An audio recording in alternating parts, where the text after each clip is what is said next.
Hello and welcome to Cienie. This is a new visual novel that came out like a little while ago. Um, it's set in a Polish setting. Um, and the name Cienie, I believe, means shadow in Polish. Like right here, you can see the C, and then the tree is supposed to be an Ienie. And well, I had to Google to try to see how you pronounce it. So, according to Google, it's Cienie. Anyways, so the story revolves around this guy, the cat. He is an assistant to a detective, private detective, I believe, um, who, well, they do what detectives do. They investigate stuff. I don't really know much about it, but it did look very good. The art style looks very good, so I'm hoping that it's good. I know that it is a mystery thriller visual novel, which for me, like, yay. Hopefully, it's a bit more mystery thriller than anything else. So I'm hoping for something good. I am not entirely sure if there's something supernatural going on. Considering the name has what appears to be a giant shadow monster thing, then maybe we might see something like that. But yeah. Anywho, so I suppose without further ado, let us begin Cienie, or Shadow. A classic detective investigation about a deceitful stay-at-home husband who's been cheating on his poor, hard-working wife has finally reached its conclusion. We've caught him red-handed, thanks to Tom's help. Alas, I can't say that it was a pleasant case to work on, but it's one of those small, doable cases that we both need at the moment to boost our spirits. It was a good idea to assign Tom to take these pictures. That kid has a knack for getting himself into deep waters, so might as well channel that into something productive. Still, given what's been happening in this town recently, it's becoming a risky job for him. I pull out the keys from my pocket, sliding it into the door's keyhole into my office. The office's lights are still on. Tom? The office looks tidier than usual. Perhaps Tom cleaned it up. Still, whenever he cleans up, he tends to leave office items in very odd places. I head down to the bedroom connected to the office. The door is slightly ajar. I wouldn't be surprised if he had stayed here overnight again. Well, it's not much of a bedroom per se. There are only some really old wooden shelves and a trusty couch where I usually sleep. I take off my jacket and toss it onto the couch. The room is in a peculiar mess. But that's fine, because I've made a mental map of where everything is supposed to be. For instance, these files that Tom was tasked with sorting out today. Even at a quick glance, I can tell that most of the recent ones are missing. Oh no. Tom has been spending a lot of time poring over those. Maybe they're in the office. Sitting down behind the desk, I look through the pile to make sure that the files aren't there.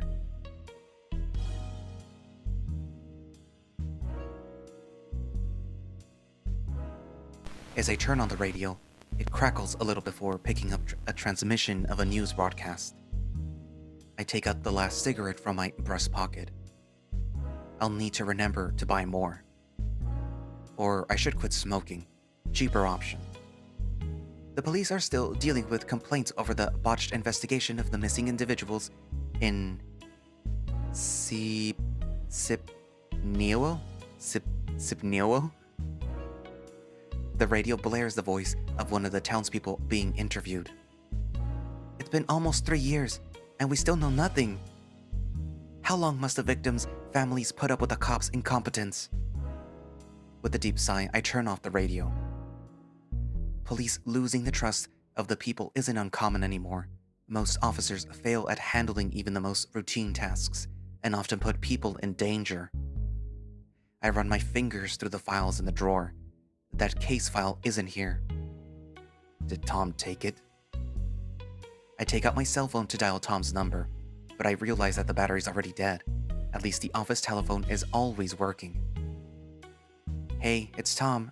Sorry, but I can't answer right now. Please leave me a message. Damn it.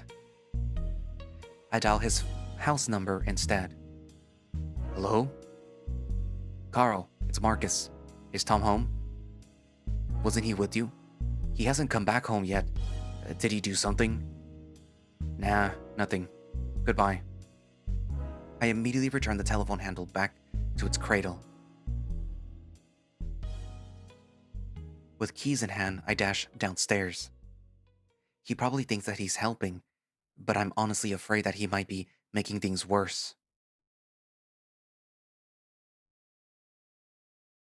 I head out of the building and hop into my car. With moments, I'm speeding through the familiar streets of this seemingly tranquil town.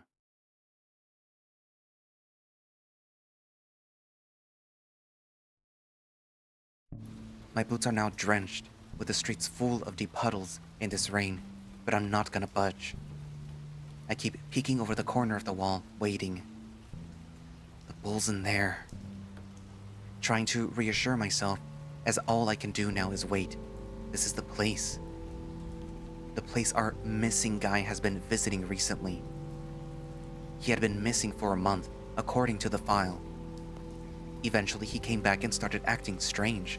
His mother told Markus, only to then disappear again. It's been 4 days since then, and this is the place that he goes to every night. The gas station manager stated that Camille often stands outside, almost as if waiting for someone. Markus got footage from the manager. After seeing it, the client confirmed that it was her son.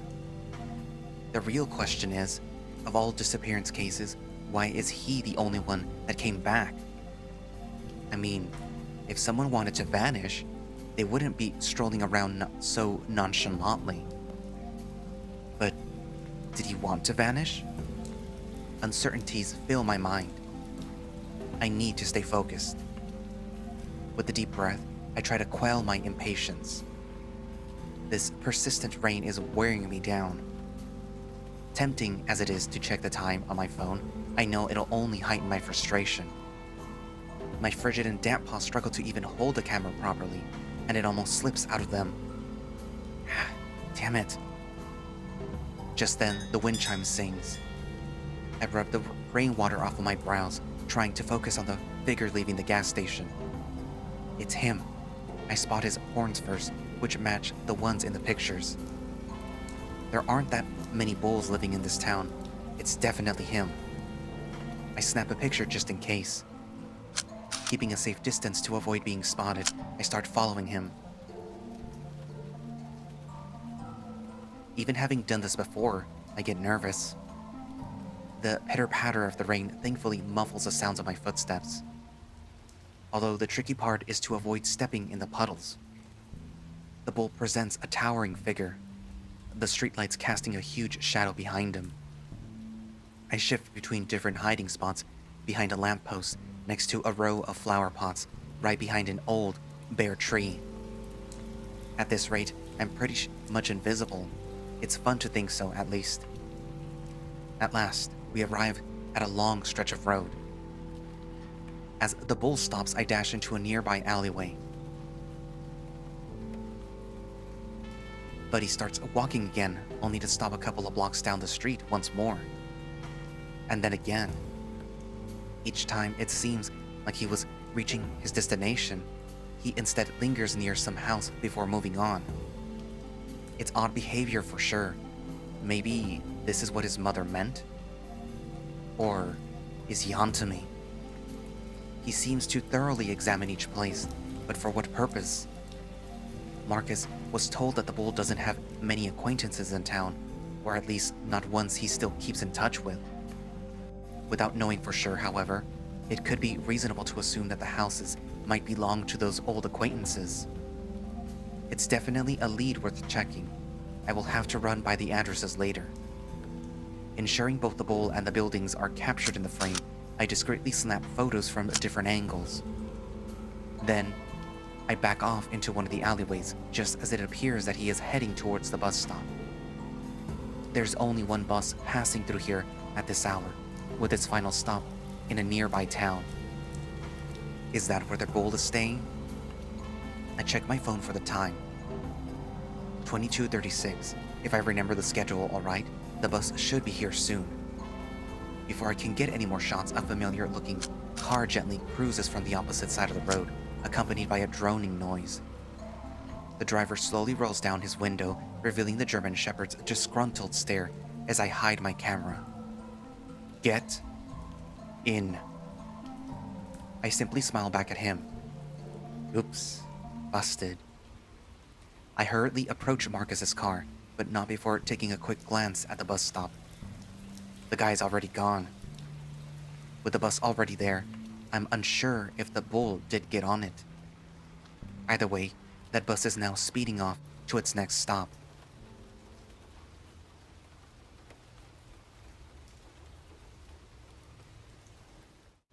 The mood is quiet, except for the occasional roar of the car engine when Markus presses the pedal. The raindrops falling onto the windshield sound almost like the static noise you hear on TV. Markus takes his sweet time before finally saying something with an exasperated sigh. You know, I thought we were supposed to be working together here. Not having anything to say to that, I give him another awkward smile. We discussed this already. I'm your boss. I doubt that I can weasel myself out of this one. Hey, I'm sorry, alright? And just because I also happen to be your friend, that doesn't give you a pass to take my stuff without asking. Being fired right now wouldn't really surprise me. I know, you're right. To be honest, I was expecting some excuses. I can still come up with some. No need. You have them with you. The files? Yeah, in my bag. You didn't get them wet, did you? Markus focuses on the road while holding his cigarette between his fingers. He occasionally puffs out smoke. Nope, they're in a plastic cover. Alright, you can drop them on the back seat. I nod, shifting around in the seatbelt as I retrieve the case files from my bag. Following Markus's request, I place them in the back seat. What made you take them? You knew that I was going to find out. There was a phone call from the gas station shortly after you left. The manager, I think. He couldn't reach you on your cell phone. Markus reaches into his pocket, pulling out his phone. It's dead. He said that Camille was there. So did you learn anything useful? He was acting strange when I was following him, inspecting some random houses in the neighborhood. At first, I thought that maybe he was hiding in one of them. The German Shepherd fumbles around with one of his hands as he tries to plug in his phone, his ears twitching to signal that he's still listening. But that wasn't the case. Instead, he was snooping around. I took some pictures of him. I relay all of my observations, mentioning the addresses of the places that he was inspecting. Finally, I get to Camille walking to the bus stop. He probably got on the bus. If you mentioned it earlier, we could have followed it. It was already leaving when you came. Never mind that. I'll check the photos soon, and I'll personally handle the investigation. Alone from now on. Come on, I want to help. We already talked about this. You're supposed to do everything under my guidance, remember? That was the deal. Yes. You can't be playing detective. You don't have a license as someone who studied. A fine or jail up to 2 years. I sigh, looking out the window. Can't see much in this heavy rain. As annoying as it is, he's right. Then you know that I am not doing this on purpose. You did good out there. Reckless, but good. Thanks. I rest my head against the window. But punishment must be handed out. You're going to sort files in the back room. I couldn't even get through one of the shelves. Haha. As much as I'd love to do that, unfortunately tomorrow is my shift at the shop. Didn't I send you my work schedule? Markus points at his charging phone. You probably did. Can't say that I've looked at it yet. I guess you'll get a little break. But the files aren't going anywhere unless you're planning on taking them again. His lips curl into a cheeky smile, his tail thumping on the seat. He sure is happy with himself. Har har. I get it. So, how did you find me? Well, you took a specific file, and that was the last case that I mentioned to you, and then... Nah. I just drove around town until I spotted you. Oh, why? I expected trouble. Luckily, it didn't come to that. Will you tell the cops about Camille? No. Since this guy didn't really disappear, I doubt that they'll get involved. I see. He's not wrong. The cops barely involve themselves with anything here, with the constant excuse that they're spread too thin. They were on high alert after the first few disappearances, but those cases went cold too. Hey, cheer up, bud. We'll figure it out. Markus pats me on the back. It takes him a moment to realize how soaked my fur is before he takes off his paw and wipes it on his trousers. I let out a chuckle as he tries to recover from that silly blooper. Alright, let's get you home quick. You're soaking wet. The last thing that I want is for my car to smell like wet cat. Oh yeah, as if wet dogs smell any better. I give him a smile before turning my head to look out the window again, my house now in sight. Anyway, I will involve them as soon as I know more. Alright. As we stop at the front, Markus suddenly grabs my wrist firmly, almost as if trying to pull me back into the car. Before you go, after the last time, has he... Not since you broke his nose. Alright, good. Just checking. I nod at him as I exit the car, leaving my camera bag on the seat. Don't worry about the camera. I'll transfer the photos and return it to you later. That's fine. See you around, boss. As the rain finally subsides, I stand there and wave at him. I guess when it comes to detectiving, I'm going to be stuck behind the desk.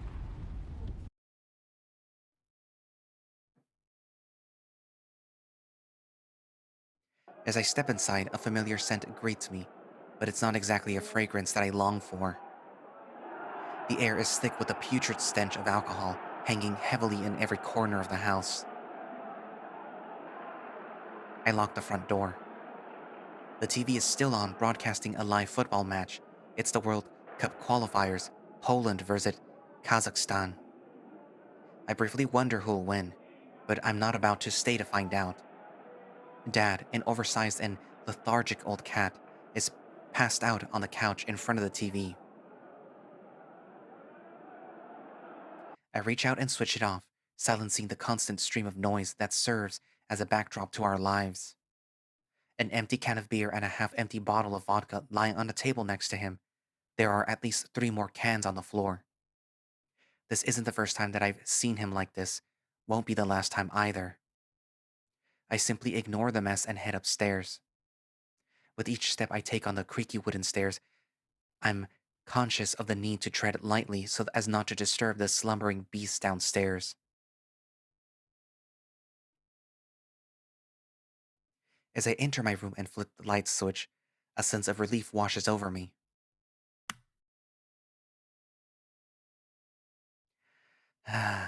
Finally home. This room is the only place in the house where I have any semblance of normalcy. My desk is stacked full of comics, newspaper cutouts and notes, a bottle of my meds in next to the stationery. I forgot to take them today. That was stupid of me. I take the pill and swallow it quickly while stashing the bottle into the drawer. Not today, demons. I should probably charge my phone. I give myself a pat down, and that's when I realize my phone's missing. Shit, where is it? Maybe I left it somewhere. I rummaged through my pockets one last time, finding nothing. I probably put it in my camera bag, meaning Markus has it. Whatever, it's fine. I can wake up without an alarm, no problem. I'm screwed. I take off my wet clothes and hang them on the radiator, then put on briefs and a t-shirt to sleep in. Instead of lying down though, I keep glancing at my desk. I just can't help myself. I know Markus said that he will take care of things, but... I pick up my notes, trying to see if there's anything that I've overlooked about the bull. Camille's disappearance. Camille Nowak. Gender male, age 26, nationality Polish, species bull, height 189 centimeters, weight 90 kilograms, features white horns with bull rings, black hair, bluish gray fur, purple eyes, last seen Creaking Pines gas station, missing 25th of August 2016, came home after disappearing for a month, disappeared after 4 days later. Police didn't entertain the second report from his mother. According to the owner and workers, he often stands outside, sometimes buys cigarettes before leaving. Footage shows him there many times after his disappearance. His mother confirms that it's him in the footage. New note, was found inspecting random houses and need to check those houses later. Camille's mother told Markus that they were really close and that he was unhappy, that he always talked about it with her. He struggled to find a job and it weighed on him. His mother supported him regardless. Camille started leaving the house at weird hours, coming back the next day or really late at night. Then she received a phone call. He said that I'm sorry, following which he disappeared.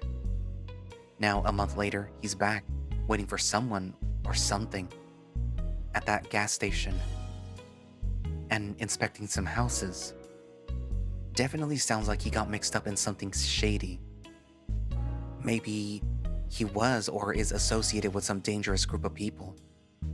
That would make sense considering the phone calls Miss Nowak received. Maybe he wanted out and they didn't want him to leave. If that's the case, it would mean that the houses are, a target for something? Now that I know which places he was observing, it might be easier to learn something. I write down the addresses of the houses that he inspected. A quick yawn escapes me as I scribble on the paper.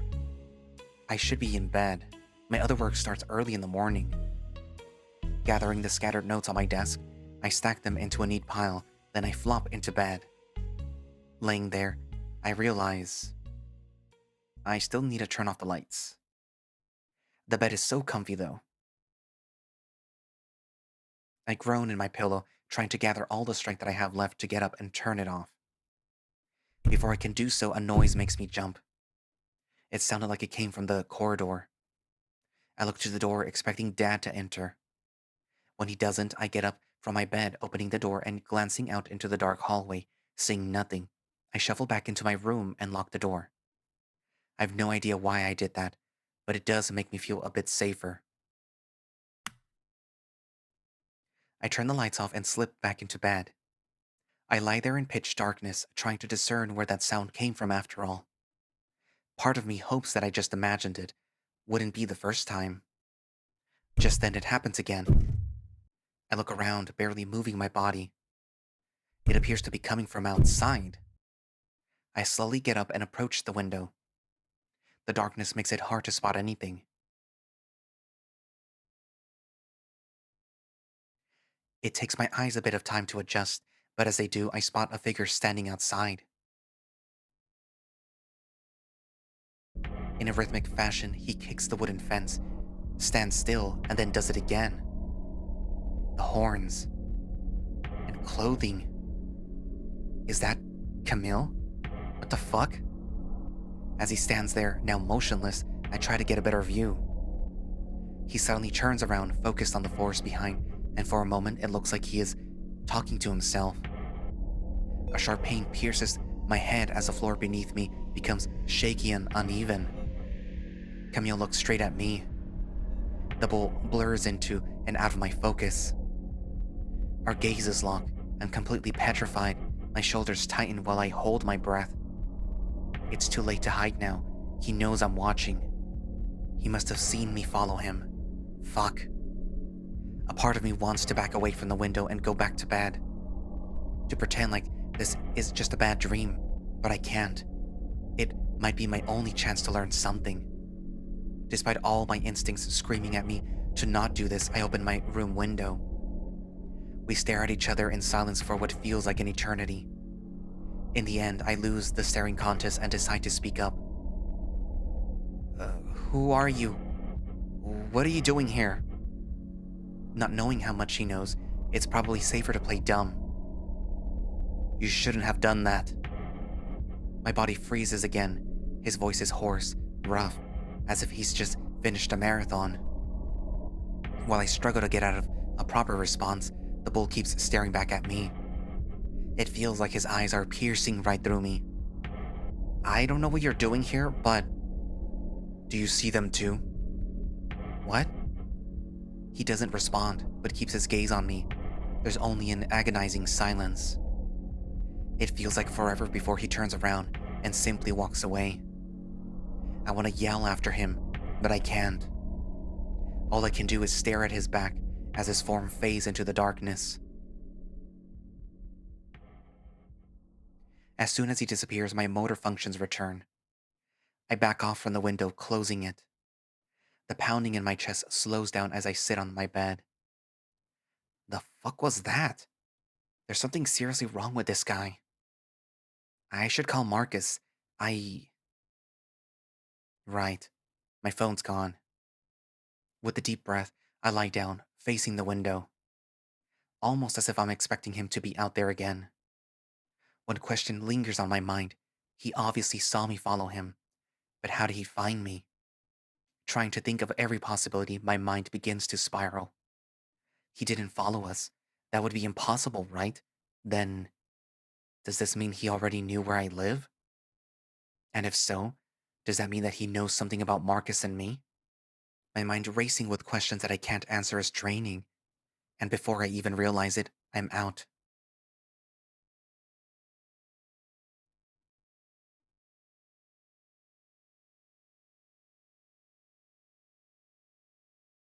I wake up to a sharp, almost blinding light coming from my window. I wish what happened yesterday had just been a dream at this point. Sadly, it wasn't. What do I even do now? I grab some fresh clothes and stumble out of my room to head to the bathroom. It's hard to get the image of the bull staring me down out of my mind. I should visit Markus and tell him what happened. Then again, I should probably not skip work at the shop. I need the money. After taking care of my basic hygiene, it's time to face the real beast. I get downstairs and bump into the empty cans and other rubbish strewn across the floor in the living room. Annoyed, having forgotten about the mess down here, I kick one of the cans. I just need to make sure that I've got everything before I head off. I don't have time for breakfast. Only after putting on my shoes do I realize that they're on the wrong feet. Good job, detective. Can't you be more quiet? My head is throbbing. So, like every day? After tying my shoes, I hurriedly get up on my feet and put on my jacket. Don't you have work today or something? Don't be smart. But yeah, I do. Heading off in an hour. Dad glances at the clock as if to make sure that his statement is correct. Right, well, I'm already late, so I'll be heading out. He looks at me but quickly walks towards the fridge, which has almost nothing aside from, well, booze. Heading to the shop? Yeah. Dad takes out a can of beers, opens it, and takes a sip before speaking. Really? Are you really gonna drink before work? Think of it as my morning coffee. Right. Do whatever you want then. I grab the door handle. Wait. I flare my nostrils as I turn around at him. What? He sits down by the kitchen table, putting his beer down. How's it work with Marcus so far? Good. That's good.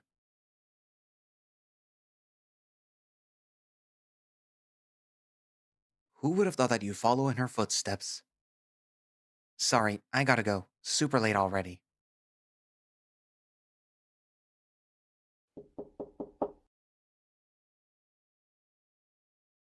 The knock at the door catches me off guard. The first thought that hits my mind is that the bull is outside my door. Aren't you gonna open it? I look at him, then back at the door, before swinging it open. A familiar German shepherd greets me. Hey there, bud. You left your phone in the camera bag. He pulls it out of his pocket and waves it in front of me. I know you just can't live without it. Your knowledge truly knows no bounds. I snatch my phone away from his paw. But thanks. Indeed, you saved my hide. Oh, right. Well, your phone was in my possession, and I called twice. I ignored the first for privacy reasons. But when she called the second time shortly after, I picked it up. She said that you're on your own for a few days, since she is off with her girlfriend. Shit. It's this week? I forgot about that. Right, yeah. The occult fest or something. She mentioned it before. I can only groan at the news. Of course, she goes on a break on a Monday. Well, whatever happens, I'm sure that you'll do just fine. Dad approaches us, locking eyes with Markus and a stare down. Markus? Carl? Markus and Dad have been friends once, but not anymore. This is the last thing that I need right now. It's too early for this. What were you two talking about? Nothing. I'm heading out. All right.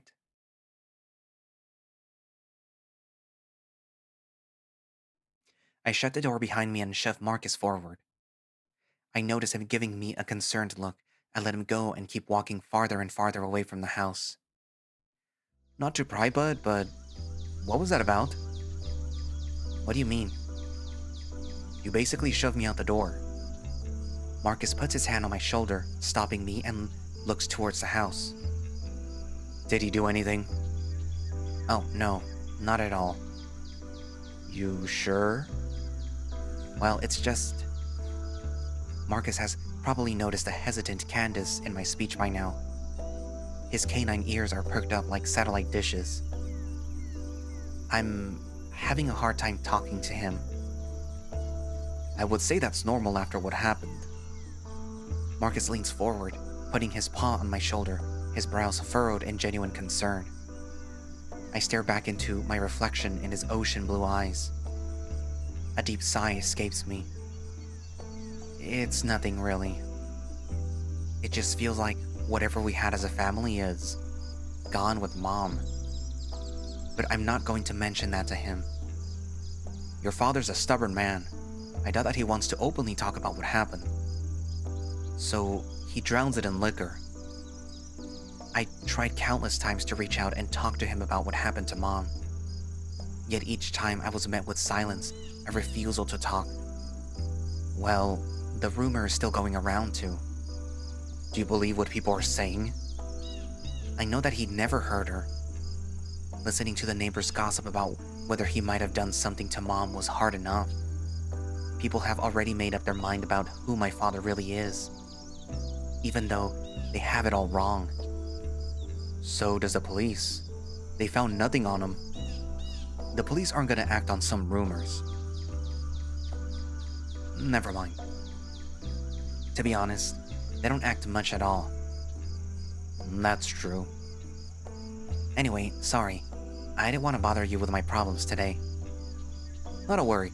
If you ever need to talk, I'm all ears. Like you always are. Oh, let me just... His rigid ears suddenly droop down. Okay, now that just looks like you're not even paying attention.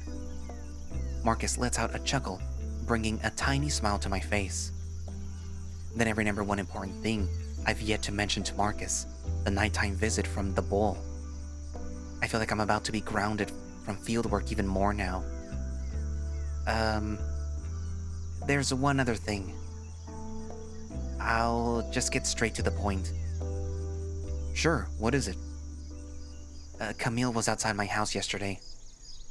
Marcus's brow wrinkles as his gaze locks with mine. He puts his hand firmly on my shoulder. Tom, that's not funny. Didn't you say that he went on the bus? I said that I thought he did. Clearly he didn't.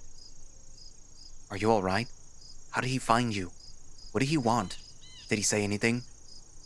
Markus bombards me with questions and then stops himself, falling silent to finally give me a chance to explain. I heard a noise outside my window, and when I looked, I saw him. Whenever I blink for just a second, I see his vacant stare piercing through me. When he spotted me, I tried to ask him a few questions. He didn't really answer any. That's concerning. He just said, "You shouldn't have done that," and asked if I could see them. No idea what he meant. "You'll have to be really careful from now on. I'll contact Igor." "So, you're involving the police after all?" "No, just him. He is still part of the police, though." "And Tom? No more investigating this. Do I make myself clear?" "Well, can't say that I'm surprised, but it still feels like a punch in the gut." "All right. I'll keep you updated, so keep your phone handy and don't leave it somewhere again." "Yes, sir." I give him a smirk and a salute, trying to lighten up the mood, but his brows are still deeply furrowed. "Let me drive you to work." "You sure? That's pretty far from your place." "It's fine. A 5-minute drive won't kill me." We both get into his car. Neither of us really say anything throughout most of the drive. I keep wondering about Camille and what he could have meant. A part of me is really hoping that I won't run into him again. It's a pretty short and uneventful ride, but this saves me about 20 minutes of walking. I'm already late as it is, which is my own fault.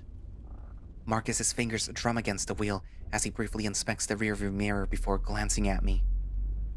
"After your shift, maybe we could grab some hot cocoa?" "We could, but I thought you hated chocolate." "Well, yeah. I'd get you cocoa and a coffee for myself, dark and brooding just like me." "Wow. Honestly, the only thing dark and brooding about you is your dirty car. It looks like I'm being kidnapped." His tail wags as he chuckles. A faint smile again curls on his lips. On approach to the shop, I take out the key from my pocket as Markus stops the car. "Thanks for the ride." "Don't mention it. I'll see you around." "And Tom, be careful. We don't know if Camille's gonna try to do something again." "Alright, I'll try my best." I open the car door and head out. Looking around, I don't spot anyone waiting. Good, no customers yet. I head to the back and pause, trying to find the key that opens the back door. Oh, gotcha. As I slide the key into the keyhole, I hear footsteps from behind me. A short old fox is approaching, leaning on the cane and wrapped in thick winter clothing despite the mild autumn weather. "You took long enough, boy. I've been waiting here for an hour." I glance quickly at my phone, surprised. There's no way that I'm that late. It's now 8:20. I sigh. "Sorry that you've been waiting for that long, but we normally open at 8. "Well, I waited long enough then, don't you think? My old bones can't handle this cold." "It's only 18 degrees. Ugh, at this point, I'd rather be dealing with Camille." I turn back to the door, give the key a final twist, and head inside. "Please wait in the front. This is the back entrance. Workers only." "Now I'll have to wait even." I lock the door in her face. I can hear her muttering something to herself. I hate customer service jobs, but then again, who doesn't? Having put my bag down on the table, I head to the storeroom. There are tons of items for me to unpack and shelve. It's gonna be a busy day. I can see the old woman through the glass, her face almost pressed against it. She really can't wait to get in, can she? It almost feels scarier than what I experienced yesterday. I flip the close sign to open, then opening the door, I try to give the old lady a smile. She just turns her head in the other direction and disappears between the shelves. She clearly likes me. It's definitely my natural charm working its wonders. I walk through the shop, checking which aisles need to be restocked. When I glance towards the cash register a couple of minutes later, the old woman is standing there, tapping her fingers on the counter impatiently. I rush back. "Good, you're here. Can you tell me why the price of this milk is so much higher than that one? They're both from the same brand. I give her a confused look. One is low fat. The other one, the more expensive one, is full cream. I think it's like 20 Grazi? More, ma'am. I'll take the cheaper one. And do you have today's Gazeta Polska? We don't sell it here. What? Why not? My boss doesn't like propaganda, I'm afraid. Ugh, nonsense. Do you have any other respectable newspaper? If by respectable she means right-wing shit, then she is in for a surprise. Let me check in the back. The woman's gaze shifts to the room and then back to me, her expression growing more annoyed. Please be quick. Of course. It's my own fault for being late, so maybe she has a right to be a little angry. Then again, people like her are here all the time, regardless whether I'm early or late. When I shift some boxes around, I find a note from Elise. Hey there, kitty.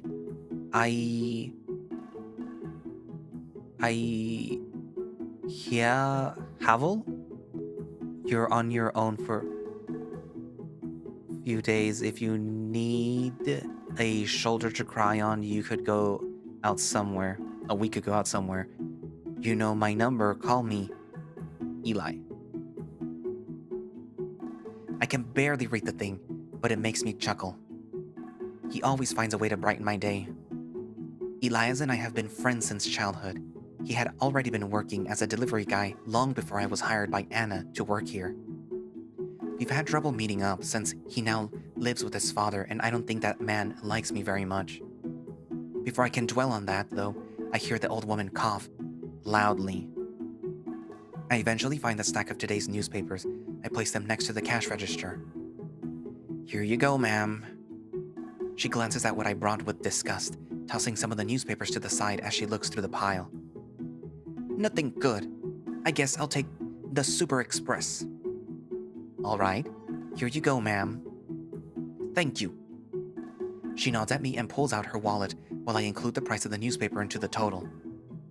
That will be 15 zloty each and 59 groszy. She just hands me the exact amount, as if she had already counted how much it costs beforehand. Not that I'd complain, cause it makes my job easier. Thank you for your purchase. Have a nice day. She nods without saying anything and heads out the door. Finally, alone and in peace, time to take care of some unpacking business. There are plenty of items on the shelves that need to be restocked. Everyday household items like soaps, shampoos, paper towels, and stationery. And then, tucked away in the corner of the storeroom, a peculiar box filled with an array of bizarre-looking trinkets. I'm pretty sure that's for Anna's curio section. I look at the door to the part of the shop. It's always funny to me that she sets it in here of all places. All those religious folks coming in to buy some hot buns only to see Anna's selling trinkets and offering tarot readings. Priceless. The day proceeds smoothly. There are customers here and there between my restockings. At times, I even manage to forget about the bowl, but that thought always comes back.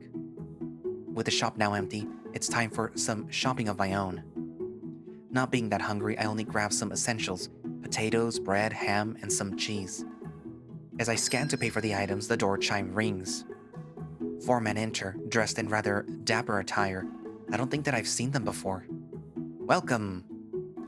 My eyes are drawn to one of them, a wolf with scars across his face and a missing eye. Another one, a deer, approaches the counter while the rest are looking around. How can I help? We're looking for someone. Okay. Who? We were told that this is his shop. Something isn't right. This is Anna's shop. I try to keep my gaze focused on the man in front of me, but in the corner of my eyes, I see the rest of them wandering all around the shop, making me nervous. Another guy, a wolf, goes back to the storeroom. As I raise my hand to call out to him, the guy in front of me just shakes his head and snaps his fingers at me. I'm talking to you. Who the fuck are these people? Pay attention. Sorry. So, we're looking for Otto Oginski? Oh, they're looking for Otto, Anna's brother. You seen him? Despite their fancy appearance, they emanate a really ominous vibe. I need to decide how to handle it. I have no idea who these people are. Hey, what are you gawking at? Answer the question. The wolf approaches the deer, laying his hand on the deer's shoulder. Calm down. Let the boy speak. I'm out of time. Yeah, I don't know. Better safe than sorry. If I'm about to ruin some deal Otto has with them, I will apologize to him later. But if it's trouble, it's better to play dumb. And that's something that I'm good at. I'll just have to make sure that I don't overdo it. I smile wide and stretch my arms behind my back. Who? Nah, bro. Like, I barely know anyone here. I feel his icy gaze lock onto me as I speak. Some bear chick hired me a few days ago to cover for her. Come on, buy the act. Just a few days ago. Need some quick cash, you know. What was her name? Ugh, wait, don't tell me. I got it. Hannah? Anna. Yeah, that one. Met her at a party. She's cool.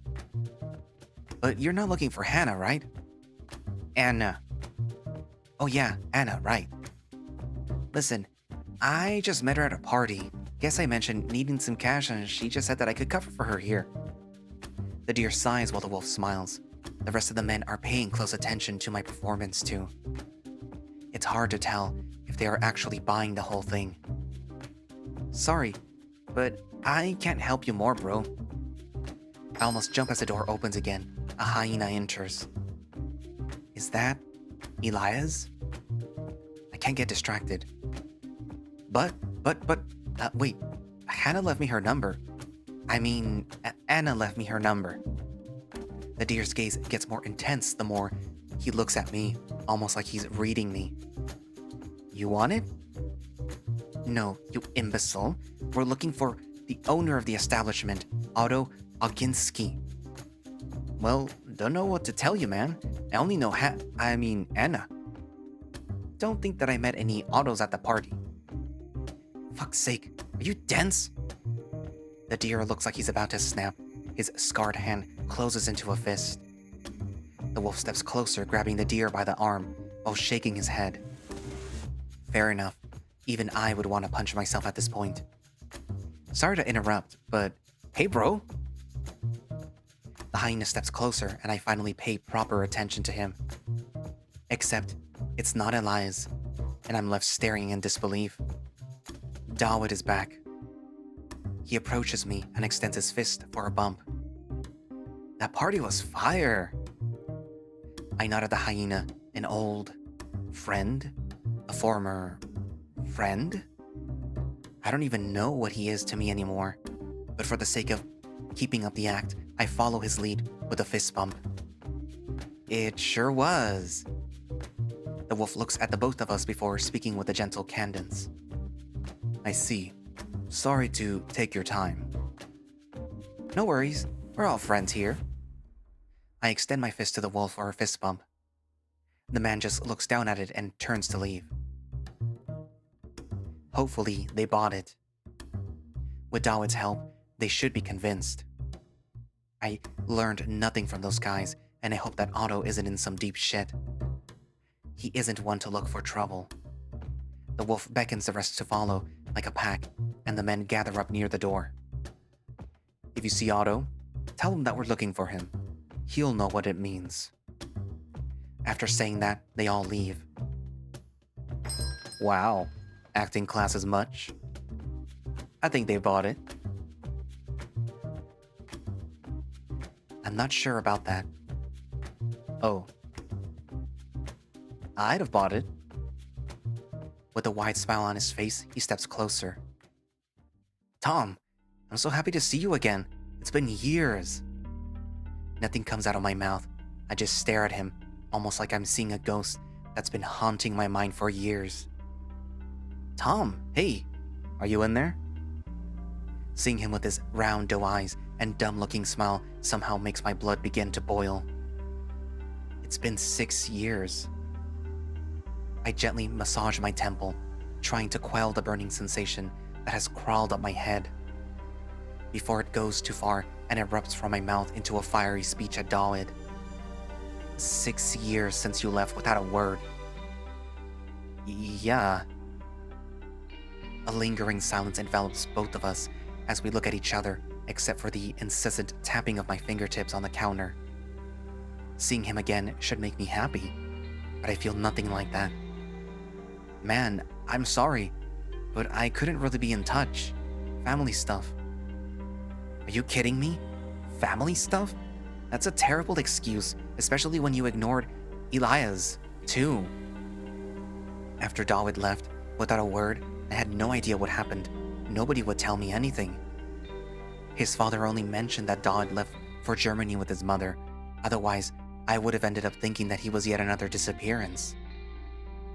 Are you getting mad at me over my brother? Of course I'm mad at you over him. You hurt him. Fuck, Elias just shrugged it off and said that he deserved it. But I know it hurt him. In truth, Elias spoke very little about this whole thing. Hell, I practically had to pry him open so that he talked to me. All that he could talk about was the rest of his family and that he didn't want to abandon his father. I mean, the choice to stay with our dad was his. Ugh, you're impossible. I went with Mom because she needed me. Elias stayed with Dad because he was needed there. We both made a choice. It was easier that way. Easier? You're brothers. Your parents' divorce shouldn't stop you from keeping in touch. I couldn't... What? Dawood's chest puffs up as he clenches his jaw. A short, dejected sigh escapes his mouth. I just couldn't stay in contact, okay? I don't want to argue about that right now. I just wanted to see you. Fuck you. You don't get to say that. Tom, I'm sorry. Sorry? That day it felt like I lost both of my friends. You were just gone. And Elias changed. He was cold, distant.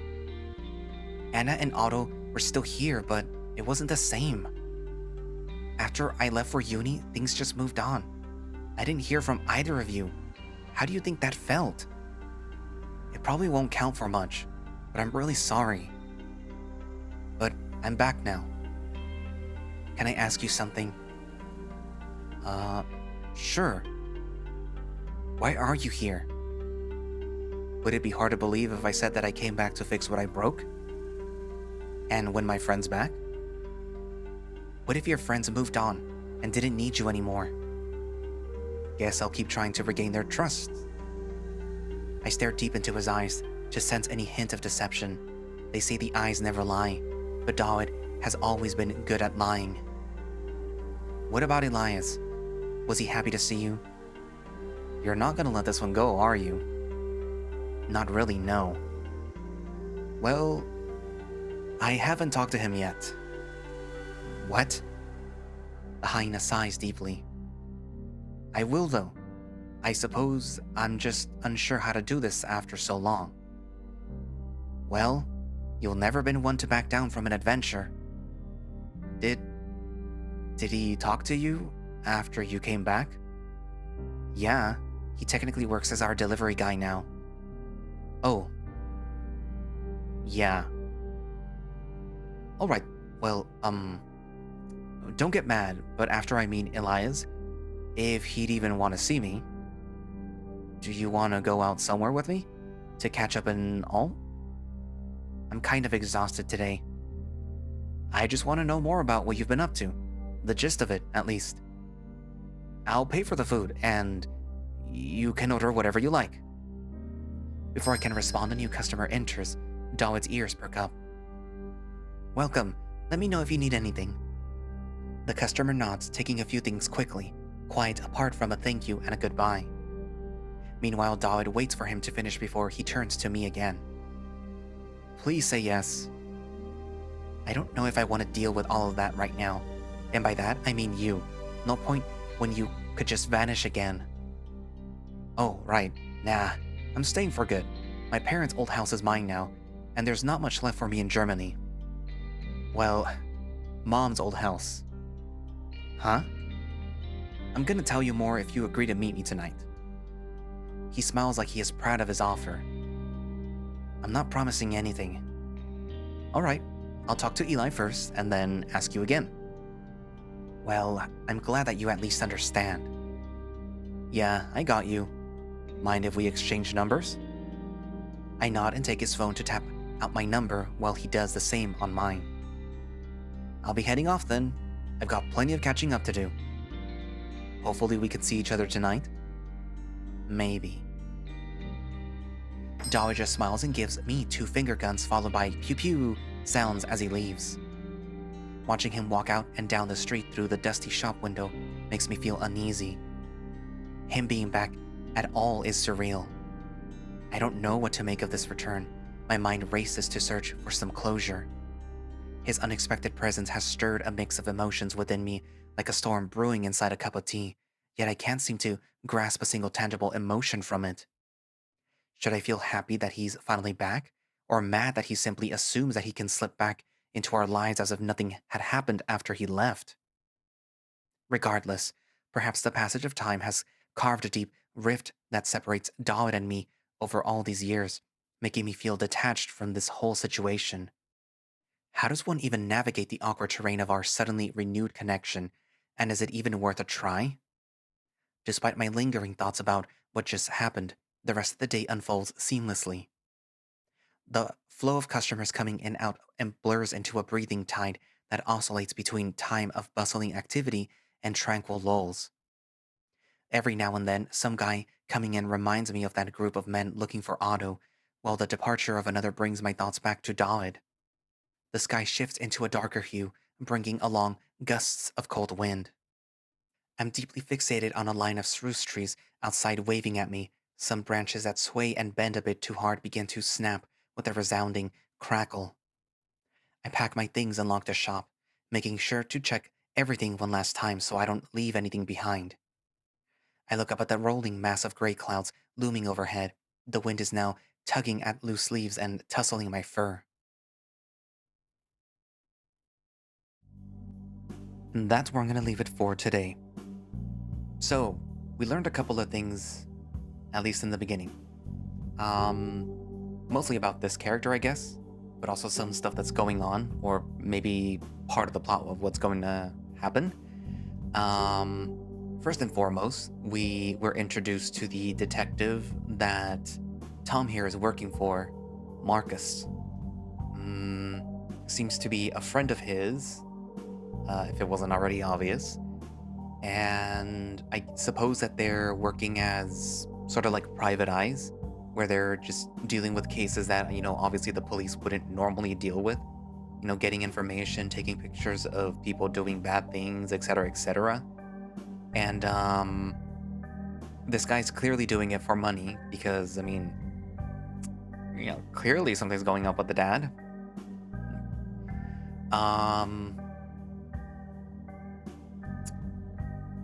It also appears that Markus might have had to step in to protect Tom for something, or I don't know, not maybe something happened between Tom and his father, and Markus had to sort of teach his dad a lesson.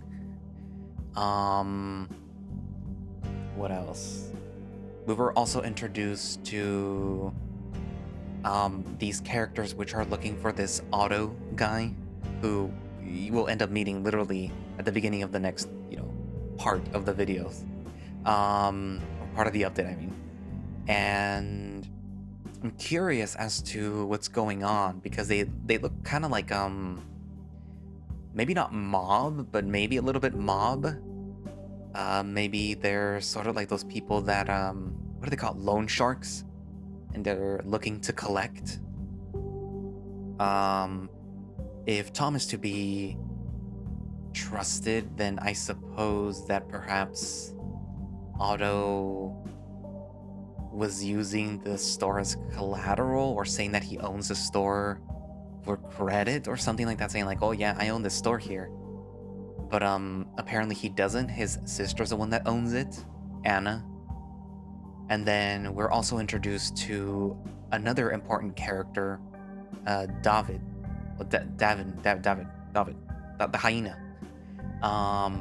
Obviously, yay, hyena. More hyenas in visual novels, yay. Too bad it's not a striped hyena, but oh well. We'll have to deal with a spotted hyena. I want to know what's the deal with him. Also, if I'm pronouncing the name wrong, if that's supposed to be sort of like the Polish way of saying David. Like, is like, what exactly does his name mean? Like, or I mean, how exactly are you supposed to pronounce his name? David. I'm just gonna keep pronouncing it David until somebody tells me no, it's David. The V, I mean the W just makes the V sound. But yeah. Also, how do you pronounce the name of the brother? What was his name?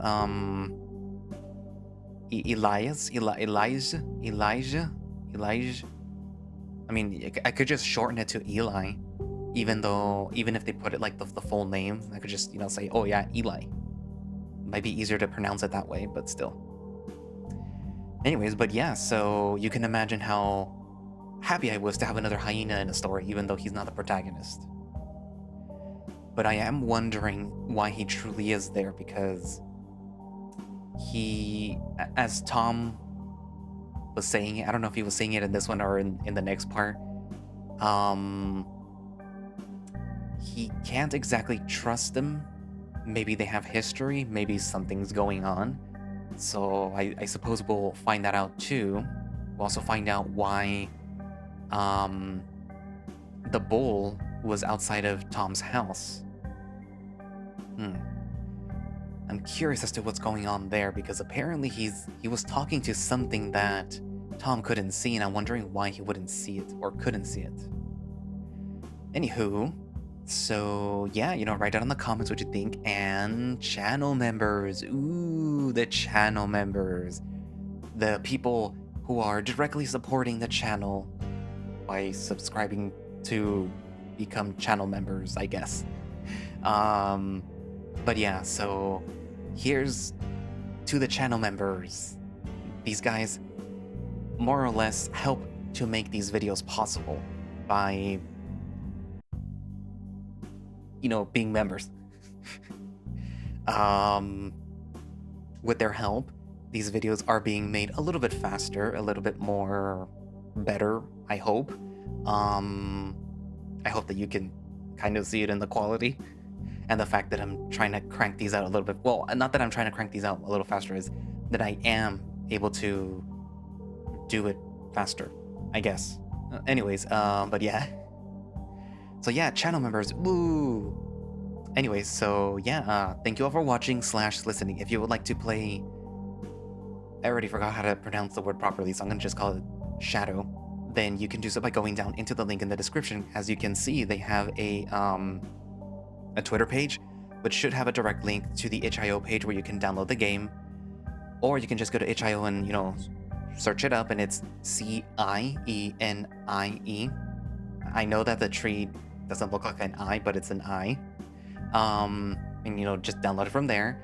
And as you can see, that they also have a Discord where you can join it and talk about the visual novel, talk about your theories. I do not know if they have a Patreon or a Coffee or anything else, because they would have it down here where the icons are. If they do, I will post it down in the description. If not, then oh well. You can just go to their Twitter page or their Discord page and say like, hey, I want to support you. How do I do that? But yeah, so any and all pertinent links will be linked down in the description of the video. And I guess that's it for now, so I will see you in the next video. Bye-bye.